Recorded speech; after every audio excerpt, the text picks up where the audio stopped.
नमस्कार प्यारे साथियों, इस क्लास में हिंदी व्याकरण के अंतर्गत वर्णमाला का अध्ययन करेंगे और चीज़ों को अच्छी तरह से समझते जाएंगे। ऑथेंटिक बिंदु पर फोकस करेंगे और लिखते चलेंगे। फर्स्ट में यहाँ पे कॉन्सेप्ट को क्लियर कीजिए कि वर्णमाला कहते किसे हैं, क्या किस व्यक्ति का नाम है। तो यह दो शब्दों से मिलकर के बना है, वर्ण जो माला। यदि हम तोड़ेंगे यहाँ पे तो वर्ण प्लस माला बनता है।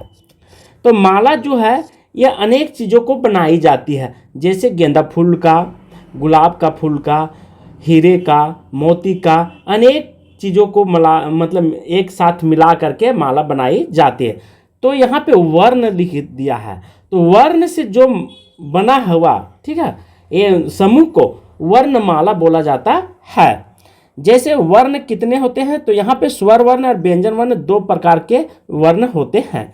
तो स्वर वर्ण आपने बचपन में इस तरह से आपको माँ पिता या कोई भी शिक्षक रटवाते होंगे, बोलो या से अनार, ठीक है, या से आम, ई से इमली।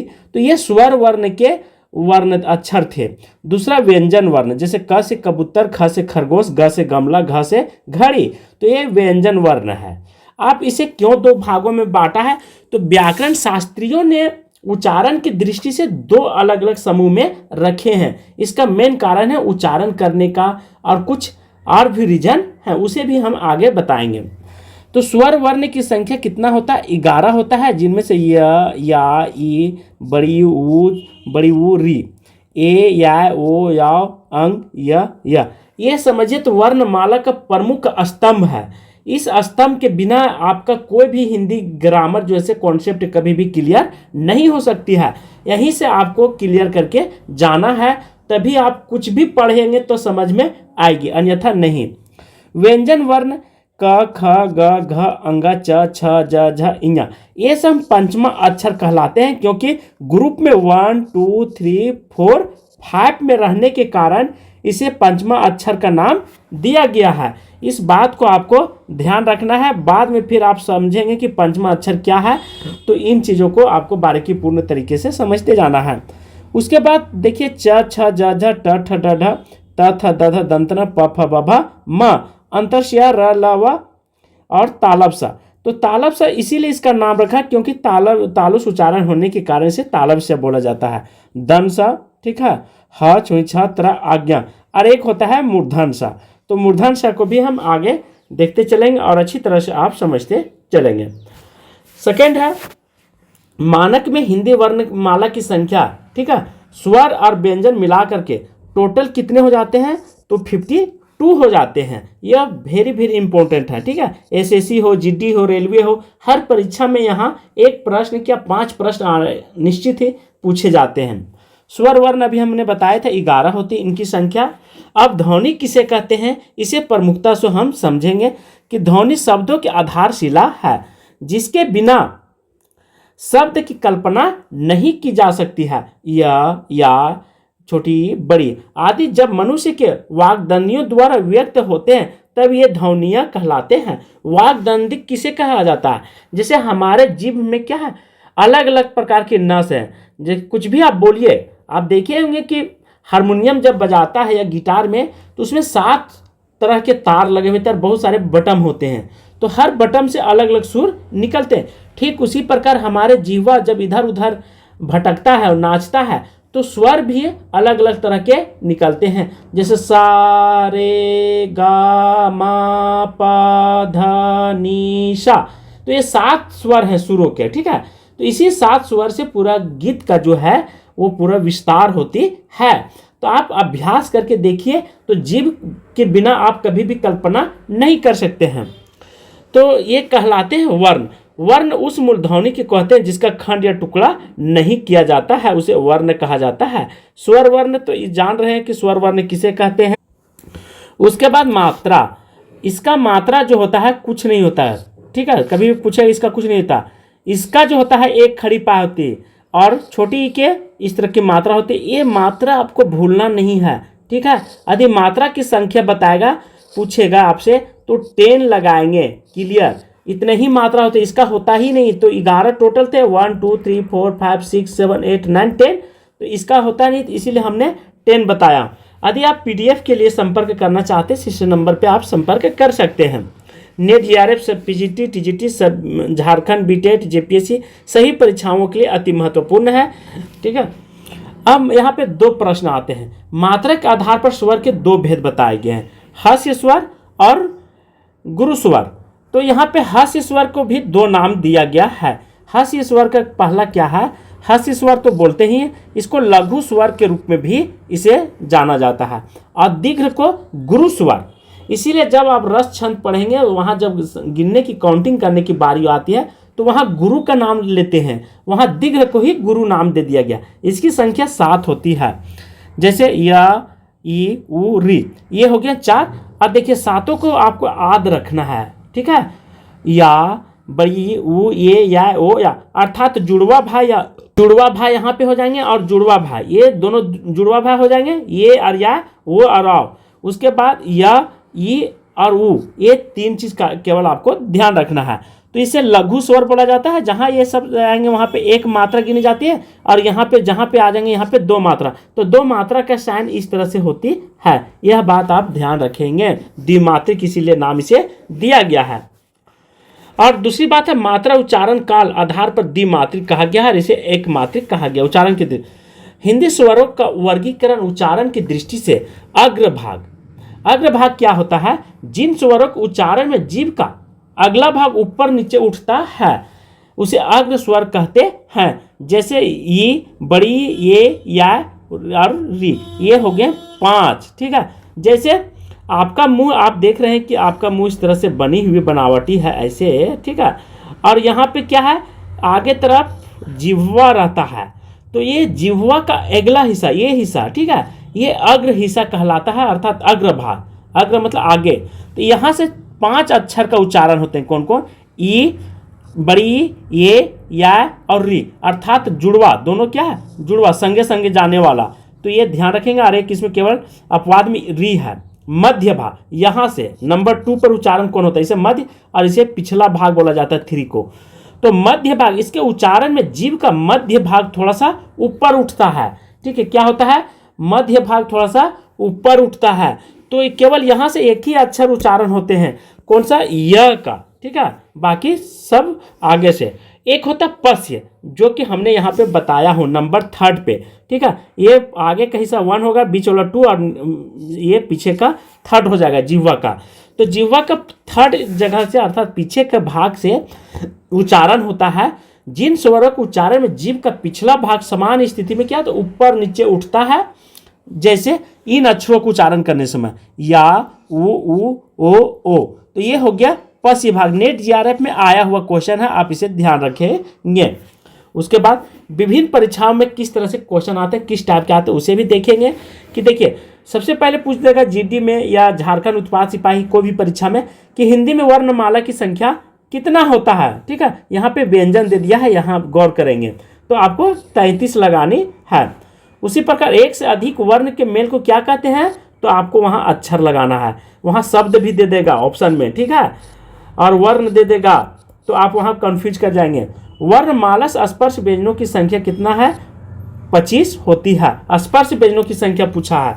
उसी प्रकार भाषा में लघुत्तम इकाई को क्या कहते हैं, तो सबसे लघुत्तम इकाई शब्द कहलाते हैं। लिपि चिन्ह के क्रमबद्ध समूह को वर्णमाला कहते हैं। कौन सा मूल दीर्घ स्वर है, तो या, ई, उ। ठीक है, ये दीर्घ स्वर कहलाते हैं, आपको भूलना नहीं है किसी भी हाल में। अनुस्वार जो होता है, ठीक है, ये बिंदु ऊपर में बिंदु रहता है, इसी का अनुस्वार। तो तत्सम तद्भव दोनों हो सकते हैं। कभी भी पूछेगा कि अनुस्वार इनमें से कौन सा है, तत्सम है, तद्भव है, देशज है, विदेशत है, या लिख देगा दोनों, तो आपको दोनों लगाना होगा।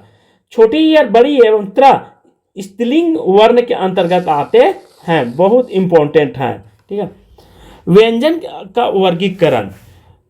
आगत स्वर कौन है, तो या को क्या बोला गया है? आगत स्वर बोला गया है। वेरी वेरी इंपॉर्टेंट है, क्योंकि यह भी नेट में आया हुआ। सोचिए, उतना बड़ा कंपटीशन परीक्षा में आई हुई है, तो छोटे छोटे परीक्षा में आसानी से पूछ देती है यहाँ से। मध्य स्वर कौन है, तो यह जो है से मध्य स्वर का स्थान लेती है।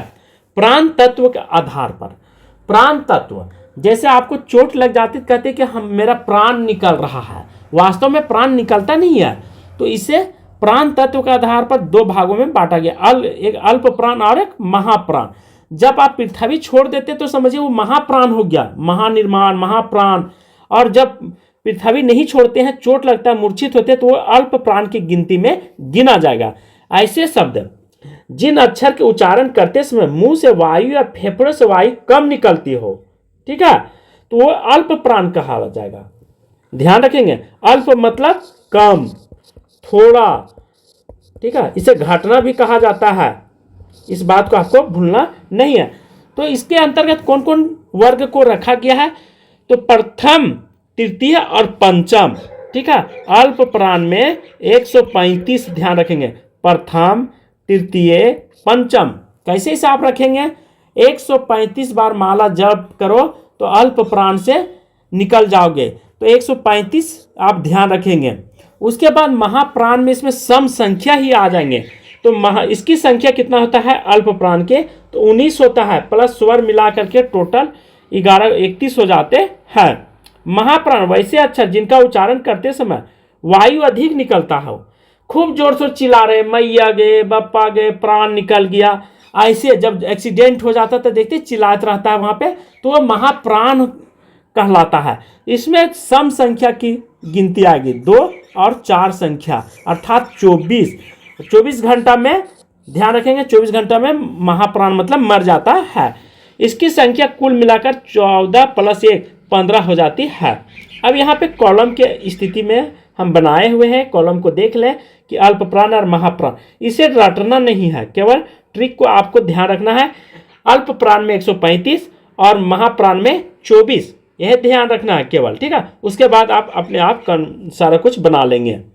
अब सेकेंड है गूंज और झनकार के कंपन के आधार पर, तीनों का नाम एक ही है, घोष तत्व, नाद, गूंज, झंकार और कंपन के आधार पर। कभी भी सबका नाम एक ही है, घोष तत्व, नाद, झंकार, कंपन। आपके गांव में 3-4 नाम रहता है, क्या आपका रूप में कोई परिवर्तन होता है? नहीं होता है। ठीक उसी प्रकार यहाँ भी कोई परिवर्तन नहीं होता है, केवल व्याकरणकारों ने अनेक प्रकार के व्याकरण कार्य होते हैं, ठीक है, तो उन्होंने अनेक नाम दिए हैं। घोष और अघोष, यहाँ पे दोनों का एक ही नाम है, घोष और अघोष। दो, ये बात आपको भूलना नहीं है, कभी पूछेगा घोष या सघोष, तो दोनों एक ही भाई हैं, दोनों का एक ही नाम है, कोई अंतर नहीं है। उसके बाद केवल एक चीज अघोष जो है से ये अलग है। तो अघोष जिन अक्षर का उच्चारण करते समय स्वर तंत्रिका में कंपन नहीं होता है, वहां पे फेफड़ा से लिया गया था महाप्राण, ठीक है, वायु को लेकर के उसमें दिखलाया गया था, पर यहाँ पे जिक्र किया गया है स्वर तंत्रिका। और स्वर तंत्रिका जैसे हमारे नस के माध्यम से अनेक स्वर निकलते मुंह में, ठीक है, तो यहाँ पे स्वर तंत्र वही कहलाते हैं। वैसे अक्षर को हम अघोष के कटे के वर्ग में रखे हैं, ठीक है। तो प्रत्येक वर्ग के प्रथम या द्वितीय, ध्यान रखेंगे, प्रथम और द्वितीय, वहां पे हमने क्या रखा था, 2 और 4 को हम लोग महाप्राण मान लिए थे, ठीक है, और 135 को अल्प प्राण माने थे। तो यहाँ पर अल्प प्राण और महाप्राण में सेम प्रोसेस है, ठीक है। प्रथम और द्वितीय वर्ण तथा मूर्धन सा, दंड सा और तालब सा अघोष है, 3 चीज यहाँ और ध्यान रखेंगे, तीनों सा ये सब अघोष है। तो यहाँ पे आपको 2 और 4 जो महाप्राण में जो फार्मूला दिए थे वो यहाँ पे अघोष में भी है, ठीक है, तो यह बात आप भूलेंगे नहीं। इनकी संख्या कितना होता है, तो टोटल 13 होती है। घोष सघोष, जिन अक्षर के उच्चारण करते समय स्वर तंत्रिका कंपन होता है, वैसे अक्षर को हम घोष वर्ण कहते हैं। जैसे प्रत्येक वर्ग के तृतीय, चतुर्थ और पंचम, ठीक है, यह ध्यान रखेंगे, तृतीय, चतुर्थ और पंचम, या अलावा यंग या तृतीय, चतुर्थ और पंचम 345, उसमें हमने क्या दिया था, 135 दिया था, ठीक है, किसमें, महा अल्प प्राण में, और महाप्राण में 24 दिया था। यहाँ पे घोष और सघोष, ठीक है, एक आता है अघोष, अघोष में भी 200 मतलब 24 होगा, 2 और 4, तो ये बिंदु आपको भूलना नहीं है। संयुक्त व्यंजन, जहां 2 या 2 से अधिक व्यंजनों का संयोग रहा हो उसे संयुक्त व्यंजन कहते हैं। संयुक्त मतलब क्या होता है, आप देखें रस्सी बनाते समय उसमें अनेक प्रकार की रेशा को संयुक्त किया जाता है, उसमें लिपटा जाता है, उसमें मोड़ा जाता है, मिलाया जाता है, तो संयुक्त होकर के एक मजबूत रस्सी का निर्माण होता है। उसी प्रकार संयुक्त मतलब मिलाना, एक से दो वर्णों का मेल को संयुक्त बोला जाता है। जैसे इसमें यहाँ आप देखें छ के बारे में पूछेगा तो यहाँ पे दो वर्ण मिले हुए क और श मिल करके छ का निर्माण होती है। त्र में त और र मिला करके त्र का, स्र में स और र और आज्ञा में ज और इया मिला करके आज्ञा का निर्माण होती है। जैसे ज्ञानी लिखते हैं ओ। व्यंजन द्वित्व, किसी भी शब्द में समान व्यंजन संयुक्त होते हैं, जैसे द्वित कहा जाता है, जैसे बच्चा, पक्का, अड्डा, 70, 80, 90 आदि। मानक हिंदी में वर्णों की संख्या कितना होता है? 52 होती है। स्वर संख्या कितने होते हैं? 11। आयोगवाह कितने होते हैं? 2। व्यंजन कितने होते हैं? 33। ठीक है। संयुक्त अक्षर 4, उत्प्रेक्षित 2। संयुक्त अक्षर ये ध्यान रखेंगे, चारों का बहुत इंपॉर्टेंट है क्योंकि यह परीक्षा में आया हुआ है। यहाँ से वेरी वेरी इंपॉर्टेंट है। वर्णमाला का एक भी बिंदु आपको छोड़ करके नहीं जाना, ना आगे बढ़ना है। पुनः विचार करें, कमता प्रसाद गुरु में बाह्य पर्यंत के अनुसार व्यंजनों को कितने भेद माने हैं? तो 2 केवल माने हैं, अल्प प्राण और महाप्राण। हिंदी में स्पर्श, घोष, महाप्राण, ओष्ठ, व्यंजन, ध्वनि कौन है? तो भ है। ठीक है, ये इंपॉर्टेंट है। कौन कौन? स्पर्श पूछ देगा, घोष पूछ देगा, महाप्राण पूछ देगा, ओष्ठ व्यंजन पूछ देगा, तो केवल आप भा का लगेंगे। अब प्र में पूर्ण वर्ण कौन कौन है? ठीक है, प्र में प र मिल करके क्या का निर्माण हुआ है? तो प्र का निर्माण हुआ। इसमें 2 अक्षर मिले हुए। कभी भी आपसे को पूछेगा प्र में कितने अक्षर हैं, तो यहाँ पे 2 लगाए, प और र, तो कहीं जाकर के प्र का निर्माण होती है। भाषा के सार्थक इकाई क्या कहलाता है? तो वाक्य कहलाता है, और वाक्य से छोटे इकाई को उपवाक्य बोला गया है। उसी प्रकार उपवाक्य के छोटी इकाई पदबंध कहलाते हैं, और पदबंध की छोटी इकाई पद कहलाते हैं, और पद की छोटी इकाई अक्षर कहलाते हैं। तो इस तरह से कॉन्सेप्ट आपका क्लियर हो जाता है, अक्षर किसे कहते हैं। तो सबसे पहले अक्षर भाषा के सार्थक इकाई से होता है, उसके बाद वाक्य का निर्माण होता है, और वाक्य की छोटी इकाई उपवाक्य कहलाते हैं, और उपवाक्य की छोटी इकाई पदबंध कहलाते हैं, और कई पदबंध या कई पदों को मिला करके फिर एक पद का निर्माण होता है, और पद की सबसे छोटी इकाई अक्षर कहलाती है। तो ये आप भूलेंगे नहीं। और अक्षर की छोटी इकाई एक ध्वनि के रूप में जानी जाती है। सजातीय संधि स्वर 3 होते हैं। ठीक है, या, ई, उ। ये सजातीय हो गया। क्यों सजातीय? देखिए ये क्या है, एक ही जाति के हैं, इसीलिए इसका नाम सजातीय के अंतर्गत रखा गया है। देख लीजिए यहाँ, ये सजातीय, तब इसका संधि जहां पढ़ेंगे वहां पे सजातीय संधि आपको इसी को बात बोला गया है। इसमें कोई चेंजिंग उतना नहीं होता है। विजातीय स्वर संधि, जहां पे देखिए या और ई मिलकर के ए का निर्माण हो जाता है, य और उ मिलकर के ओ का निर्माण हो जाता है, य प्लस ये मिलकर के या का निर्माण हो जाता है। तो ये विजातीय हो जाते हैं, मतलब अलग अलग जाति के। मूल स्वर और जड़वत स्वर, नैसर्गिक स्वर और बीजा अक्षर स्वर सभी एक ही नाम है। कभी भी पूछेगा आपसे मूल स्वर कौन है, जड़वत स्वर क्या है, नैसर्गिक स्वर किसे कहते हैं, बीजा अक्षर स्वर किसे कहते हैं, तो आपको दिक्कत नहीं होनी चाहिए इस कॉन्सेप्ट को। क्लास आप अच्छी तरह से करेंगे, शुरू से अंत तक पढ़ेंगे तो आपको ज़्यादा बेटर होगा आपके लिए कॉन्सेप्ट समझने में। परिभाषा, वे स्वर जो अपने आप में स्वतंत्र हैं, जिनका निर्माण किसी अन्य स्वर के योग से नहीं हुआ है, जैसे या, ई, उ और री, ये क्या है? स्वतंत्र है, तो ये मूल स्वर कहलाते हैं। संधि स्वर और कृत्रिम स्वर, बनावटी स्वर, इनकी संख्या आप देख ले। वे स्वर जो 2 स्वरों संधि मेल से बनते हैं, जैसे या प्लस या, ई प्लस ई, उ प्लस उ, तो ये क्या बोला गया? संधि स्वर या कृत्रिम स्वर। ठीक है, ध्यान रखेंगे। अग्रभाग, स्वरों के उच्चारण में जीभ का अगला भाग ऊपर नीचे उठता है तो उसे अग्रभाग कहा जाता है। इसके माध्यम से 5 अक्षर उच्चारण होते हैं। ये पहले भी बताया था, ई, बड़ी, री, ये, या, तो ये अग्रभाग कहलाते हैं। सिवाय जिन स्वरों के उच्चारण समय जीभ का पिछला भाग स्थिति रहती है उसे असमृद्ध स्वर, सबसे इंपॉर्टेंट है समृद्ध स्वर। जिन स्वरों के उच्चारण मुख सबसे कम खुलता हो। अब यहाँ पे पहले था कि जीभ के माध्यम से, ठीक, अग्र भाग, पश्य भाग और मध्य भाग, ये जीभ के आधार पर बांटा गया था। यहाँ पे बांटा गया समृद्ध स्वर को मुख के आधार पर ही, ठीक है। तो जिन स्वरों का उच्चारण मुख सबसे कम खुलता हो, जैसे आप उच्चारण खुद करके देखिए, छोटी ई, बड़ी ई, ऊ, री, तो ये आपको अभ्यास हो जाएगा, ठीक है। आप कल्पना कर लें, अभ्यास हो जाएगा, आपको खुद इस चीज को रटने की जरूरत नहीं पड़ेगी। इसकी संख्या 5 होती है, ये समृद्ध स्वर कहलाते हैं। तो समृद्ध जहां भी पूछेगा वहां पे आप लगा लेंगे मुख के आधार पर। अर्ध समृद्ध, समृद्ध स्थिति में, ठीक है, कुछ अधिक खुलता है, मतलब ऊपर वाला की स्थिति में ये कुछ अधिक मुख खुले, उसे समृद्ध स्वर कहते हैं। जैसे यह स्वरों का उच्चारण, विवृत स्वर, जिस स्वर का उच्चारण मुंह सबसे अधिक खुलता है, क्या होता है, मुंह सबसे अधिक खुलता है, पूरा नहीं खुलता, उसे विवृत स्वर कहलाते हैं। दो चीज यहाँ पे आपको क्लियर कर देते हैं, मुख सबसे अधिक खुलता है किस कारण से, तो उच्चारण करने समय, तो वे विवृत स्वर कहलाते हैं। यह नेट में आया हुआ प्रश्न, सोचिए कितना कॉन्सेप्ट क्लियर होना चाहिए। तो इसकी संख्या एक ही होती, या कहलाती है। ऐसे बहुत सारी चीजों का आपको ध्यान रखना है। उसी प्रकार अर्ध विवृत स्वर विवृत की तुलना में थोड़ा कम खुलता है, अर्थात मुंह आधे से ज्यादा। जैसे आधे से ज्यादा किस जानवर का मुंह खुलती है, तो ध्यान रखेंगे मगरमच्छ का जो है से शरीर से भी ज्यादा खुलती है। शरीर जितना लंबी है उससे ज्यादा, उससे आधा क्या होता है, उसकी मुंह खुलती है। इसीलिए बड़े बड़े जानवर को क्या करता है, निगल लेता, दबा लेता है पलाश की तरह।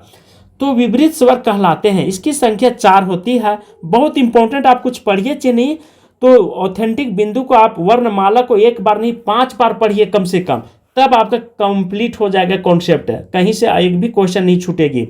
इसकी संख्या या, ये, ओ, या होती है। क्योंकि देखिए आप यदि अच्छा से पढ़ करके जाएंगे तो परीक्षा हॉल में पछताना नहीं पड़ेगा। वर्तुल स्वर, गोलाकार, वर्तुमुखी, वृत्ताकार। आप देखे होंगे कि मुंह उच्चारण करते समय जीभ का आकार जो होता है घटते बढ़ते रहता है। वे स्वर जिनका उच्चारण करते समय ओष्ठ गोल हो जाते, अर्थात वृत्त जैसी आकृति ग्रहण कर लेते हैं, जैसे ऊ, बड़ी ऊ, ओ, ये वर्तुल स्वर कहलाते हैं। ध्यान रखेंगे इस बात को। गोलाकार और वर्तुमुखी सब एक ही नाम है। आवृत्तिमुखी, अप्रसरित, आवृत्ताकार, वे स्वर जिनका उच्चारण करते समय ओष्ठ गोल नहीं होते हैं, आवृत्ति फैल जाते हैं, अर्थात आवृत्तिमुखी के वैसे जगहों को नाम जैसे या, ई, ए, या, इसमें सब जुड़वा आ जाएंगे। क्या आ जाएंगे, जुड़वा भाई लोग, जुड़वा भाई बहन। इस बात को आपको भूलना। वे स्वर जिनका उच्चारण करते समय ओष्ठ क्या तो गोल नहीं होता है, उसे अवृत्तमुखी, यहाँ नाम ही से पता चल रहा है अवृत्त, ठीक है, यह लगा दिया है, प्रसिद्ध लगा दिया है, यह वृत्ताकार, ठीक है। तो यह वृत्ताकार मतलब वृत्ताकार नहीं बन रहा है। तो कॉन्सेप्ट को आप क्लियर कर लीजिए मेरे साथ, ठीक है। अनुस्वार, तो इस चिन्ह को क्या बोला जाता है, अनुस्वार। जैसे हम लोग कहीं पे लिखे कंबल, कंबल पे ऊपर बिंदु देते हैं, तो ये अनुस्वार कहते हैं।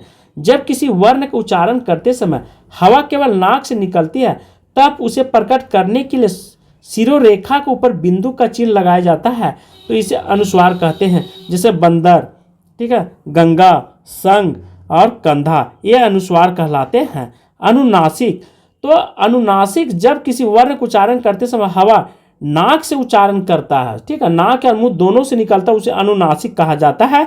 कभी आपसे कोई पूछ दे कि अनुनासिक नाम क्यों रखा गया इसे, तो अनु और नाक, अर्थात हवा, जो अनु मतलब हवा और नाक, ठीक है, तो दोनों से क्या होता है, स्वर जो होते हैं वो निकलते, मुख से दोनों निकलते हैं, तो इसे अनुनासिक नाम दिया गया है। जैसे पंखुड़ी, तांगा, लहंगा, धसना, ये अनुनासिक। विसर्ग, इस ध्वनि का उच्चारण ह के समान होता है, यह स्वर नहीं है, इसे ह के साथ जोड़कर यह की तरह लिखा जाता है, जिसका प्रयोग प्रायः संस्कृत के तत्सम शब्दों में किया जाता है। बिल्कुल सही है। प्रातः, अतः, स्वतः लिखते हैं, स्वतः, ठीक है, स्वतः लिखते हैं, प्रातः उठ जाना चाहिए। तो देखिए यहाँ 2 विसर्ग संधि मतलब विसर्ग बिंदु लगी हुई है, तो इस तरह से क्लियर हो जाती है। यहाँ पे 1 लाइनर प्रश्न है, क्या है, हिंदी में शुद्ध स्वरों की संख्या कितना है। आपका कॉन्सेप्ट क्लियर करने के लिए 1 लाइनर क्वेश्चन भी हमने इसी क्लास में दे दिया हूँ। तो 10 होती है। हिंदी में स्वरों की संख्या कितना होती है, 11। हिंदी में मात्रा की संख्या कितना बताया गया है? तो 10। हास्य स्वर और लघु स्वर एक मात्रिक होते हैं, इनकी संख्या य, ई, उ, री। फिर से रिवीजन कर लीजिए ताकि आपका कॉन्सेप्ट क्लियर हो जाएगा। दीर्घ स्वर जिसको गुरु स्वर के रूप में भी जाना जाता है, इसकी संख्या 7 होती है। या, ई, उ, ये, या, ओ और औ। ठीक है। दीर्घ स्वर, गुरु स्वर और संधि स्वर, कृत्रिम स्वर और बनावटी अक्षर कौन है? इनकी संख्या भी 7 होती है, सेम चीज है।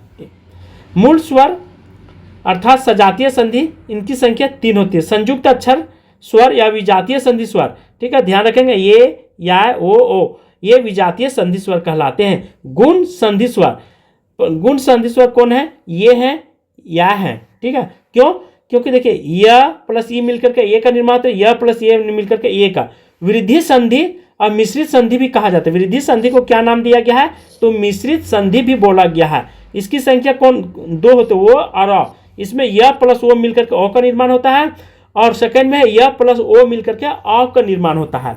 आगत स्वर एक होता है जिस पर या, अग्र स्वर ई, बड़ी ई, ए, या, अग्र स्वर कहलाते हैं। मध्य स्वर, इसकी भी संख्या 1 होती है। पश्च स्वर, इसकी संख्या कितना होता है? तो 6 होती है। या, उ, ओ, आ। तो पश्च स्वर ध्यान रखेंगे, बहुत इंपॉर्टेंट है ये क्लास। समृद्ध स्वर, छोटी ई, बड़ी उ। अर्ध समृद्ध स्वर ए, ओ। ठीक है, ध्यान रखेंगे।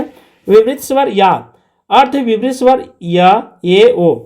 कुल व्यंजनों की संख्या कितना होता है? 39 होते हैं। मूल व्यंजनों की संख्या 33 होती है। स्पर्श व्यंजनों की संख्या 25 होती है। उत्प्रेक्षा व्यंजनों की संख्या 2। अंतस्थ व्यंजन जो होते हैं 4 होते हैं, इनकी संख्या। संयुक्त व्यंजन 4 होते हैं, उसमें व्यंजनों की संख्या 4 होती है। बहुत महत्वपूर्ण है। और संयुक्त अक्षर, इसकी भी संख्या 4 होती है। कवर्ग संख्या किसे बोला गया है? तो कवर्ग क, ख, ग, घ। ठीक है, कवर्ग मतलब क वर्ग में आने वाले सभी समूह को कवर्ग के रूप में जाना जाता है। चवर्ग में च, छ, ज, झ, ञ। टवर्ग में ट, ठ। तवर्ग में त, थ। उसी प्रकार पवर्ग में प, फ, ब, भ, म। अंतस्थ व्यंजन अलावा उसमें व्यंजन मूर्धन स, दंत स। लुठित व्यंजन क्या है? लुठित व्यंजन र है। पार्श्विक व्यंजन ल है। हिंदी में मूर्धन्य ध्वनि कितना? ट, ठ, ड, ढ, मूर्धना। उच्चारण स्थान को दृष्टि से स, ये क्या है? दंत स्थान लेता है, और स को इसका तालव्य, ध्यान रखेंगे, बहुत इंपॉर्टेंट है। बहुत सारे बच्चे क्या करते हैं? भूल जाते हैं। ये स, ठीक है, तालव्य स के रूप में, मूर्धन स के मूर्धा के उच्चारण स्थान के कारण से मूर्धा नाम दिया गया है। और दंत स, दंत के माध्यम से उच्चारण होती है, इसीलिए इस स को क्या बोला गया है? दंत स नाम दिया गया है। इन सभी बिंदुओं का आपको भूलना नहीं है किसी भी हाल में नहीं। ठीक है, बहुत इंपॉर्टेंट ये क्लास है। ड का उच्चारण स्थान मूर्धन्य से होता है या मूर्धा से होता है। टवर्ग का उच्चारण स्थान मूर्धा से होता है। व्यंजन स्थान तालु से होता है। ठीक है, उसी प्रकार अल्प प्राण व्यंजन 135 और महाप्राण 224, सघोष 345 को सघोष बोला गया है। ध्यान रखेंगे इन बिंदुओं को 3, 4, 5। उसके बाद हो जाता है सघोष हो जाता है, और एक होता है अघोष। तो अघोष में भी क्या होता है? अघोष जो होता है इसी को बोला गया 2, 4 को। तो आपको कुछ नहीं करना, रटना नहीं है, केवल कॉन्सेप्ट को समझ लेना है। एक बार नहीं, कम से कम 5 बार पढ़िएगा तो कॉन्सेप्ट क्लियर हो जाएगा। और मैं गारंटी लेता हूं कि यहाँ से 5 प्रश्न किसी भी एग्जाम में 100% आएगा। तो आज की क्लास मैं यहीं पे समाप्त कर रहा हूं। थैंक यू, धन्यवाद।